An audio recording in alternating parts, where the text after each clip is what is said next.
Gente, boa noite.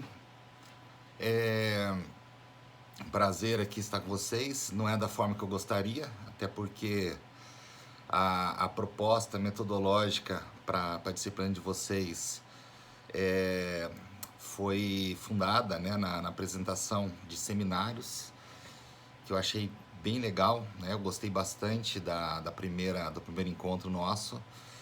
Eu achei que houve a participação de todos os alunos e as súmulas, especialmente dos tribunais superiores, são súmulas que vocês vão necessariamente aplicar na vida de vocês, na qualidade de profissionais do direito que atuam com a justiça civil.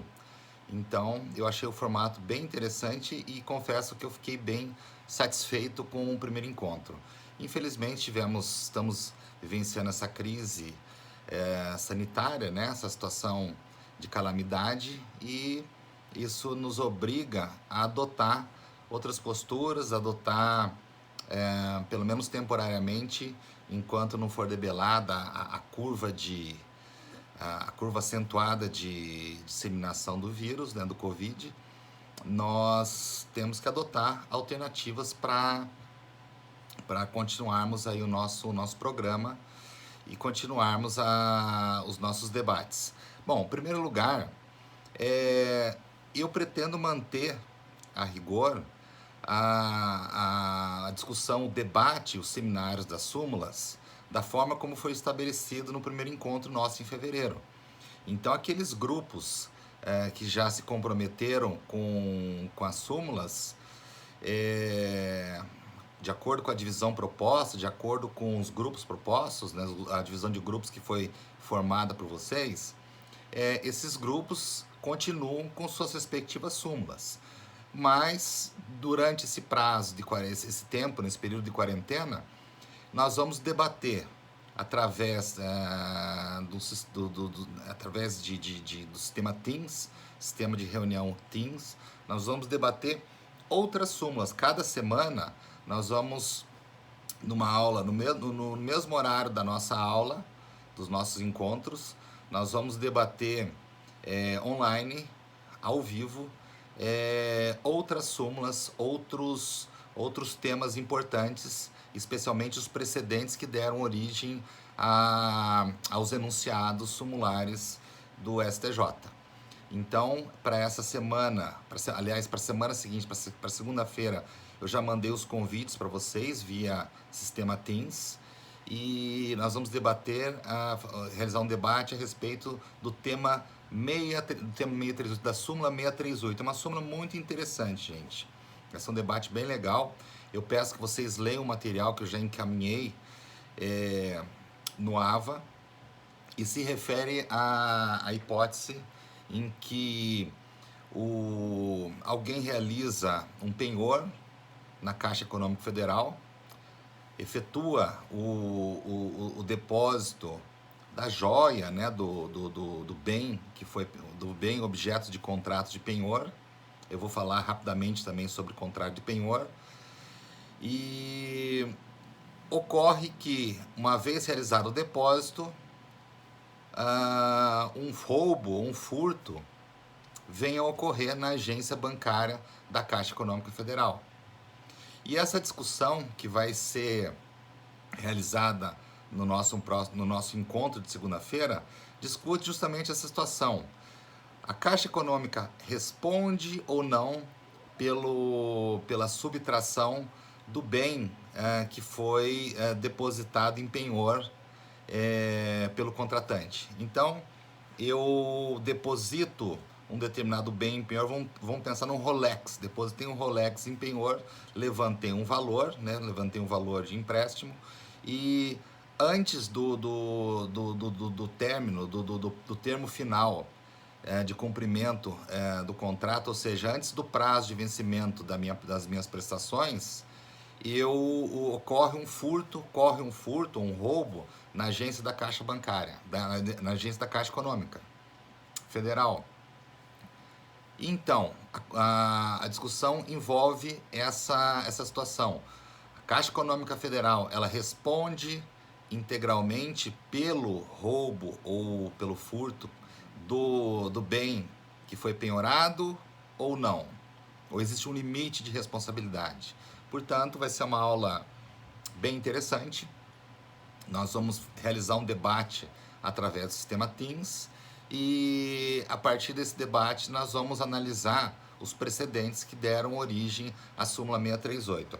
A súmula 638, a propósito, ela não estava, pelo menos na primeira divisão que nós realizamos, a divisão dos grupos, ela não estava aderida a qualquer um dos grupos. Mas, enfim, repito, diante dessa situação contingencial, eu escolhi algumas súmulas para a gente debater via online, né, através do sistema Teams, e esse vai ser o primeiro tema que refere-se ao roubo ou furto, e mais propriamente a responsabilidade do depositário, da Caixa Econômica como depositária do bem penhorado, por eventual roubo ou furto cometido praticado na sua agência. Então, esse vai ser o primeiro debate que nós vamos realizar na segunda-feira, na próxima segunda-feira, e eu peço que todos estejam presentes, que todos participem, que todos possam contribuir com suas perguntas, com suas observações, com suas dúvidas.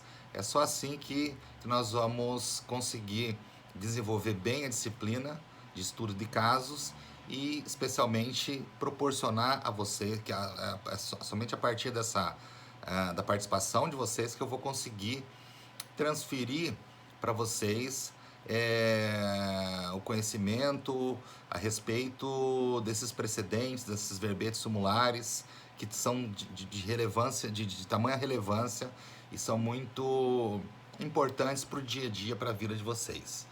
Então, reitero aqui o meu propósito de realizar esses encontros com vocês e solicito que vocês compareçam e participem dessa reunião. Essa reunião será virtual, evidentemente, mas não vai, a duração não vai ser pelo tempo das nossas aulas. Nossas aulas, elas iniciam às 7 horas, 19 horas e terminam, salvo o melhor juízo, às 20h30. Evidentemente que pelas limitações da reunião virtual, provavelmente nós não vamos levar todo esse tempo para realizar os debates. Se for necessário levar todo esse tempo, sem problema algum, né, nós vamos ficar o tempo que for necessário. Mas eu acredito que num tempo bem inferior ao tempo de 2 aulas conjugadas, nós já damos conta da análise da súmula, da análise do precedente e dos debates, né? Dos debates, discussões. É claro que os seminários acabam ocupando uma parte mais significativa das aulas. Seguida ao seminário, eu realizo, né? Eu faço as minhas observações, faço alguns complementos à apresentação de vocês e isso acaba resultando numa demora maior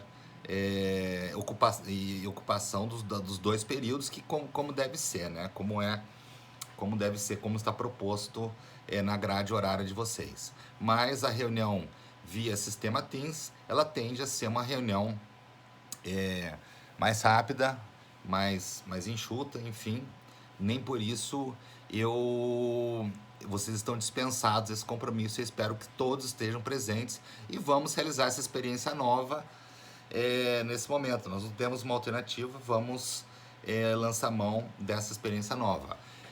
Com relação ao sistema Teams, eu não realizei nosso encontro segundo agora, porque eu estava me familiarizando com o sistema. É tudo ainda muito novo, né? Inclusive para mim, o sistema Teams tem algumas peculiaridades. Ele não é propriamente difícil de operar. Eu diria que ele não é muito auto-intuitivo, mas nós vamos fazer o teste agora segunda-feira. Eu acredito que vai dar tudo certo. Eu já ingressei na ferramenta, já analisei bastante a ferramenta, já mandei os convites para vocês, né, para vocês participarem, e eu creio que vai dar tudo certo. Nós vamos poder realizar nossos encontros até o nosso esperado retorno para as aulas presenciais, que é o que espero. E realmente eu fiquei um pouco frustrado porque justamente nessa matéria de estudo de casos, que eu selecionei as súmulas, eu analisei as súmulas que seriam objetos de discussão, que estariam, seriam acessíveis, né, para uma turma de terceiro período, vocês poderiam compreendê-las, né, sem maiores dificuldades, depois de selecionar os precedentes, da gente formarmos os grupos, acontece essa tragédia sanitária. E, enfim, talvez eu estou gravando aulas para a turma do quinto período, mas são aulas expositivas. A minha proposta com vocês é justamente o contrário, são aulas em que eu sou plateia, né? Em que eu assisto o seminário de vocês, depois eu complemento com as observações. Mas é uma situação que vai passar, nós esperamos que o mais rápido possível, e enquanto vocês estão em casa, nada impede que nós façamos as reuniões, eu acredito que serão muito proveitosas. Uma observação com relação ao Teams. Vocês, alunos, vocês não têm acesso ao Teams. Vocês não vão ter acesso ao sistema Teams. Na realidade, eu, professor, tenho acesso ao sistema Teams e eu lanço convite para vocês. Eu insiro os e-mails de vocês, que é um convite. Vocês recebem, através dos seus e-mails, vocês recebem o link, e acessando esse link na data e no horário designado para encontro, é que vocês terão acesso à reunião. Então, aqueles que ainda não estão familiarizados, eu acredito que a maioria não está familiarizado com o sistema Teams, até porque eu não estou, né? O acesso é franqueado apenas para o professor. Os alunos vão receber, na realidade, e eu acredito que vocês já receberam, eu confirmei, salvo engano, não sei se foi com a Mariana que eu confirmei, eu devo entrar em contato também com o representante de turma, eu peguei o contato dele, formar talvez até um grupo de WhatsApp com o representante de turma, e com mais alguém que tiver interesse em participar, especialmente representante de turma, esse contato é importante, mas vocês recebem um link através do e-mail, e é através desse link que vocês vão ter acesso às reuniões virtuais. Não se preocupem em acessar o sistema Teams, vocês não vão conseguir. É só o professor que tem o acesso ao sistema Teams. Então, na realidade, vocês vão acessar o link no horário designado para o nosso encontro. O que mais que eu deveria falar? Bom, eu vou aproveitar, esse vídeo deve ser postado no YouTube, provavelmente. Será um vídeo mais curto. Mas o que eu separei para hoje, rapidamente, né? É um complemento da aula, do nosso primeiro encontro, nosso primeiro seminário, que foi o seminário referente à súmula 385. Seminário esse que foi apresentado pela Edeli Pepe, pelo Vitor, pelo Jones, pela Joelma e pela Romilda. Então, um complemento a respeito da súmula e a respeito da flexibilização da súmula. Eu estava estudando, né, fazendo uma pesquisa a respeito da súmula, eu encontrei algum material, vou disponibilizar para vocês no AVA, mas de qualquer forma que eu faço as observações mais pontuais a respeito da súmula. Bom, a súmula, a gente já viu no seminário, ela importa em quê? O que ela implica? Qual que é o teor da súmula?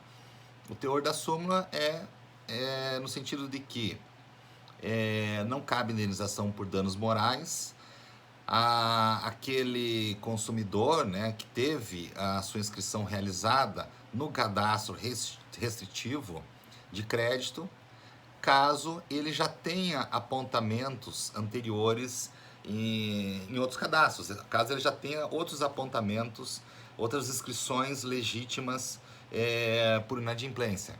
Então, aquela hipótese em que eu, como consumidor, eu recebo uma inscrição, vamos supor que essa inscrição seja indevida e legítima, portanto, referente a um débito inexistente, referente a uma relação jurídica que não existiu. No entanto, E eu ingresso com uma demanda justamente pleiteando a indenização por danos morais. No entanto, em virtude de eu já ter em meu nome apontamentos pretéritos no cadastro de inadimplentes, apontamentos esses que são legítimos, a indenização por danos morais nessa nova nessa ação que eu propus, ação essa que foi baseada numa inscrição ilegítima, eu faço jus a quê? Eu faço jus ao cancelamento da inscrição, mas não a indenização por danos morais. Afinal de contas, eu não poderia sustentar a existência de danos morais se eu já tenho outros apontamentos pretéritos em cadastro de inadimplência, apontamentos esses que são referentes a débitos legítimos, débitos que realmente foram reconhecidos, inadimplências que realmente eu cometi. Então, por conta disso, por força dessa circunstância, a súmula 385 e os precedentes que deram suporte a eles estabelecem essa premissa. Ora, se o consumidor já tem diversos apontamentos anteriores, ou já tem algum apontamento anterior, se o último apontamento dele é legítimo, ele tem direito sim ao cancelamento dessa inscrição, mas não a indenização por danos morais. Afinal de contas, como é que ele vai sustentar que ele sofreu danos extrapatrimoniais, danos na sua honra, se ele já tem um acervo anterior de outras restrições de crédito, outros apontamentos que foram realizados no Serasa ou no SCPC, em cadastros restritivos em geral. Pois bem, essa foi a vertente que deu origem à súmula, ou seja, a súmula estabeleceu essa premissa, essa regra, esse enunciado.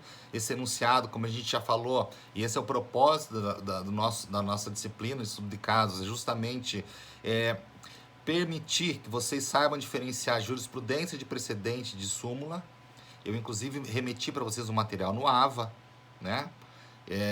Um artigo, na realidade, um artigo excelente do professor Michele Tarufo, e que explica bem a diferença que vocês, traduzido, né, para vertido já português, e que estabelece essa diferença, que seria especialmente em jurisprudência e precedente, mas que vocês podem ter uma noção um pouco mais aprofundada, né? E eu peço que todos leiam também esse artigo.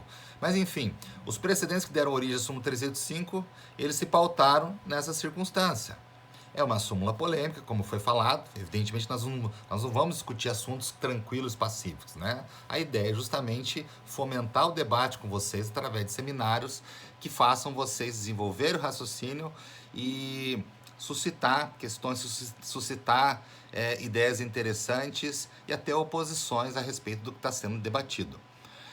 Essa súmula partiu dessa circunstância, né, da existência pretérita de débitos anteriores em nome do consumidor inadimplente. Ainda que a última inscrição seja ilegítima, ele não faria jus à indenização por danos morais. Pois bem, o que eu quero passar para vocês, que eu estava analisando, e eu vou mandar esse material para vocês, que é um artigo do Conjur,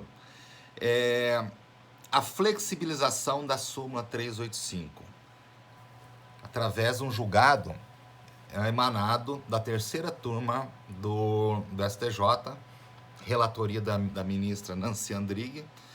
E qual foi a situação que resultou na flexibilização da súmula 385. Isso é importantíssimo vocês saberem, isso vai compor a nossa rápida aula de hoje. Bem, a situação ali foi a seguinte: o consumidor, ele teve contra si 3 apontamentos em cadastros restritivos de crédito. E esses apontamentos foram realizados quase simultaneamente, num espaço de tempo muito próximo um do outro.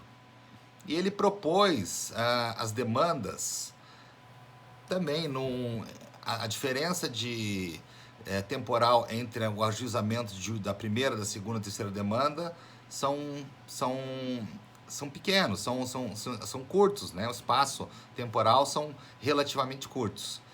E nessas 3 demandas ele sustentou que as inscrições, todas as inscrições eram ilegítimas. Pois bem, o STJ, nos precedentes, especialmente nesse precedente que eu vou mandar para vocês, e que deu origem à flexibilização da súmula 385, quer dizer, a importância aí de distinguir as situações concretas que são submetidas à apreciação do Poder Judiciário. Mas nesse caso, especificamente, o que aconteceu? Foram aforadas 3 demandas. A partir, entendeu-se que, enquanto não for declarado judicialmente ilegítima a inscrição, presume-se que aquela inscrição é legítima.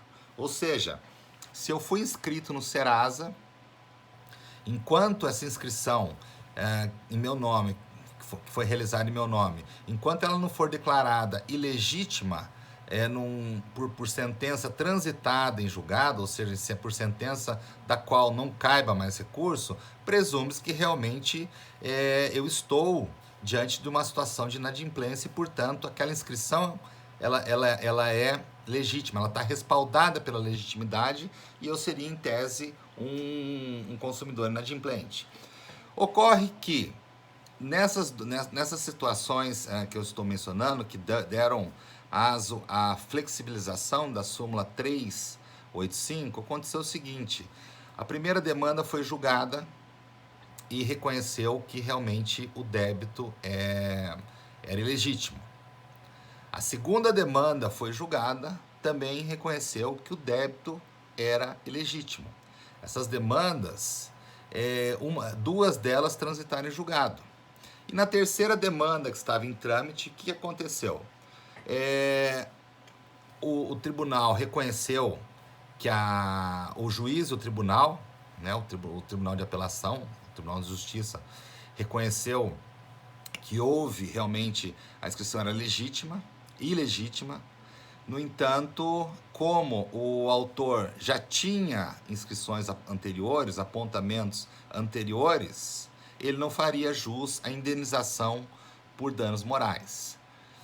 O consumidor, então, ele interpôs o recurso especial, e esse recurso especial que finalmente deu origem a esse precedente da terceira turma do STJ, que resultou na flexibilização da súmula 385. E qual que foi o entendimento? O entendimento foi o seguinte: olha,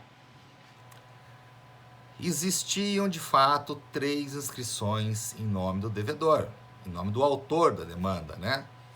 Existiam realmente 3 inscrições realizadas em cadastros restritivos de crédito em nome do consumidor.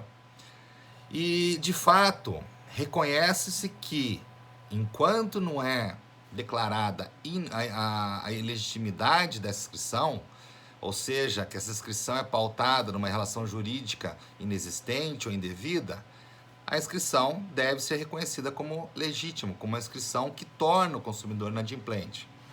No entanto, nada obstante já existissem 2 apontamentos anteriores, em as 2 demandas que analisaram, nós estamos se referindo à terceira demanda, nas 2 demandas anteriores, houve análise, houve apreciação do Poder Judiciário quanto à validade ou não da inscrição que foi realizada, e foi reconhecido pela chancela do Poder Judiciário. O Poder Judiciário entendeu que aquela inscrição realizada, aquelas 2 inscrições anteriores que foram realizadas, eram ilegítimas. Portanto, existe uma base verossímil, ou seja, existe uma verossimilhança, uma probabilidade de que essa terceira, existe uma probabilidade de que aquelas 2 inscrições por serem legítimas, não comprometeriam a fixação de indenização por danos morais na terceira demanda. Afinal de contas, embora existissem apontamentos anteriores, todos esses apontamentos estavam sendo discutidos judicialmente.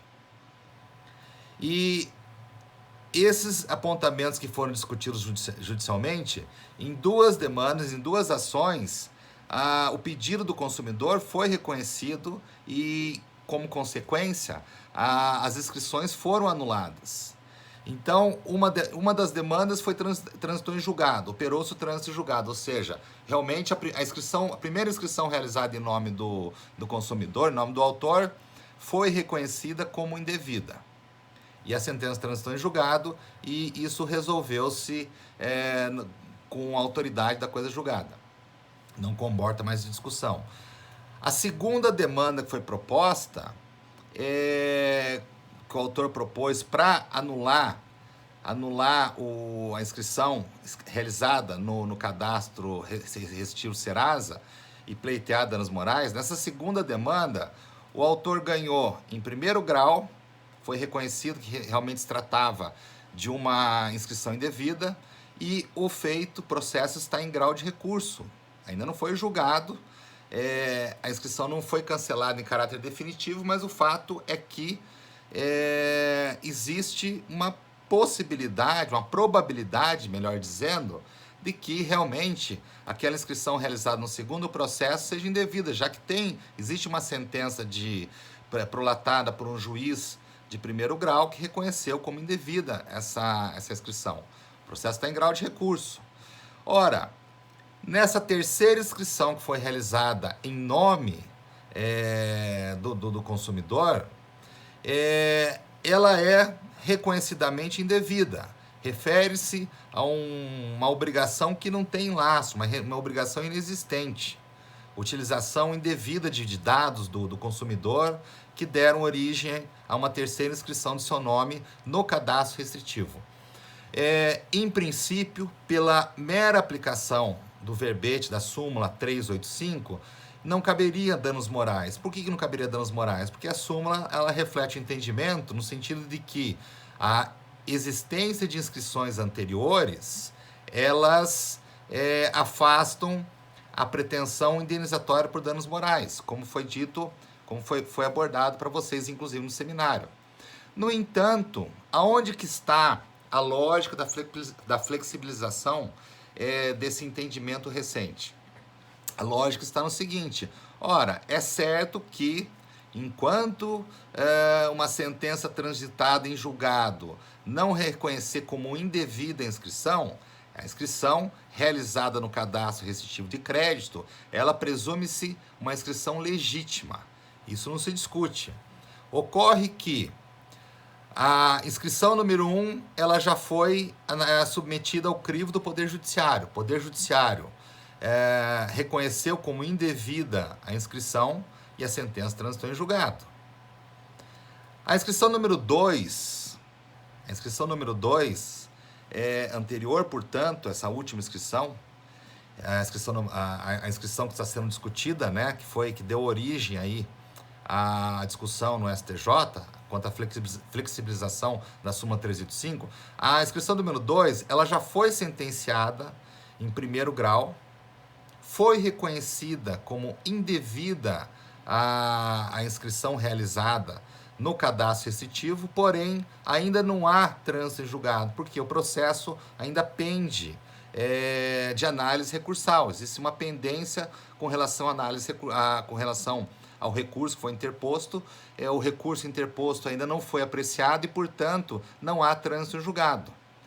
Nessa terceira demanda que foi proposta, que já está adiantada, já está no estágio adiantado, já está no STJ, embora a sentença de primeiro grau tenha reconhecido como ilegítima a inscrição, não concedeu a indenização por danos morais justamente pela existência dos apontamentos anteriores. E dessa forma, entendeu o tribunal em grau de recurso. O Tribunal de Justiça em grau de recurso de apelação, ele confirmou a sentença de primeiro grau que entendeu indevida a inscrição. No entanto, entendeu que não caberia a indenização por danos morais porque já existiam apontamentos anteriores em nome do réu, em nome do autor, em nome daquele que teve seu nome inscrito no Serasa. Todavia, e esse foi o entendimento que se pode extrair do STJ, da terceira turma. Todavia, existe uma verossimilhança no sentido de que essas 3 inscrições que foram realizadas no nome do consumidor são indevidas. Existe realmente um contexto de probabilidade que torna crível, que torna bastante provável que aquela inscrição, as 3 inscrições realmente se lastrearam em obrigações inexistentes. E por quê? Ora, a primeira inscrição foi reconhecida como indevida e a demanda transitou em julgado. A demanda está imunizada pela coisa julgada, já que a sentença de primeiro grau, a apelação confirmou a sentença e reconheceu que aquela primeira inscrição era indevida. A segunda inscrição, que foi realizada em nome do mesmo consumidor autor, ela já foi reconhecida como indevida em primeiro grau de jurisdição. Uma sentença de mérito reconheceu dessa forma a inscrição, reconheceu como uma inscrição ilegítima e está pendente de análise recursal, ou seja, não tem trânsito julgado porque existe um recurso pendente. E nessa terceira demanda, que está em curso no STJ, que deu origem a esse entendimento de flexibilização da súmula 385, a situação é a seguinte: ora, o autor ele não fez jus à indenização por danos morais por existir apontamentos em cadastros restritivos de crédito anteriores. No entanto, na demanda número 1 foi reconhecido por sentença transitada em julgado como indevida inscrição. Na demanda número 2, já existe sentença que reconheceu como indevida a inscrição e existe um recurso pendente. Então, nessa demanda número 3, eu não posso aplicar a súmula 385 na íntegra, eu tenho que flexibilizá-la. Por quê? Porque embora o consumidor autor ele tivesse 3 inscrições, 3 apontamentos, 3 apontamentos restritivos de crédito em seu nome, é muito provável que todos esses 3 apontamentos, um surgiu sequencialmente, mais ou menos no mesmo período, é muito provável que esses 3 apontamentos sejam fundados em circunstâncias ilegítimas, ou seja, em relações jurídicas, em relações obrigacionais que não ocorreram, inexistentes. E, portanto, o autor consumidor ele não pode ser prejudicado pela existência de apontamentos anteriores se existe uma grande probabilidade desses apontamentos anteriores serem de fato ilegítimos. E por conta disso, é necessário flexibilizar a súmula 385 para que seja assegurado nessa hipótese peculiar, para que seja assegurado a indenização por danos morais ao autor consumidor. Nada obstante, repito, existam anotações restritivas de crédito anteriores no nome dele. O fato é que pese a existência dessas anotações anteriores, é fato que ele levou todas as anotações anteriores foram ou estão sendo discutidas judicialmente. De modo que é provável que, uma vez reconhecido pelo judiciário que todas as anotações se referem a relações jurídicas e obrigacionais inexistentes, não haveria motivo para negar-se ao autor a indenização nessa terceira inscrição, negar-se a indenização por danos morais, na medida em que o único óbice que existia, que era a existência de inscrições anteriores negativando o crédito dele,